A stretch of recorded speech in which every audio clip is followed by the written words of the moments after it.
জুলাই বিপ্লবের মাধ্যমে আমরা নতুন বাংলাদেশের স্বপ্ন দেখছি। সেই স্বপ্ন পূরণে আমাদের করণীয় কি? আমরা কি রাজনৈতিক দলগুলো সঠিক এবং সত্য ন্যায়ের পথে আছি, নাকি আমরা বিভ্রান্ত হয়ে গেছি? এটি নিয়ে এখন আলোচনা করার সময় এসেছে। যারা জীবন দিয়েছে, যারা আহত হয়েছে, যারা রক্ত দিয়েছে, যারা অপমানিত লাঞ্ছিত হয়েছে, তাদের প্রত্যেকের স্বপ্ন ছিল। স্বপ্ন ছাড়া কেউ রাজপথে নামে নাই। আমরা সবাই স্বপ্ন দেখতে ভালোবাসি, কিন্তু আমার প্রশ্ন হলো, সেই স্বপ্নের বাস্তবায়ন কেন হয় না? এদেশে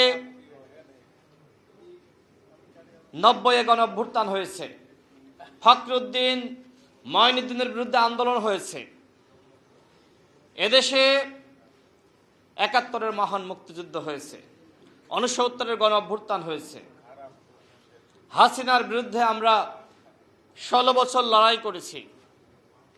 কিন্তু আমার প্রশ্ন হলো যে প্রত্যেকটা লড়াই শেষে যখন গড়ার প্রশ্ন সামনে আসে, তখন কেন এত বিভাজন, কেন এত অনৈক্য, কেন এত মতপার্থক্য?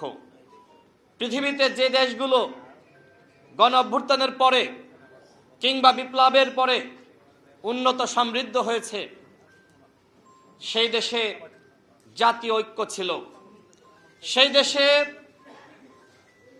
পারস্পরিক বোঝাপড়া ছিল। যে দেশগুলো উন্নত হয়েছে, সেই দেশগুলোর জনগণের মধ্যে বোঝাপড়া ছিল। কিন্তু এই বাংলাদেশ একটি মাত্র রাষ্ট্র। আমার কাছে মনে হয় যে গণঅভ্যুত্থানের পরে আমাদের বোঝাপড়ার ঘাটতি, যে কারণে জনগণের স্বপ্ন পূরণ হয়নি।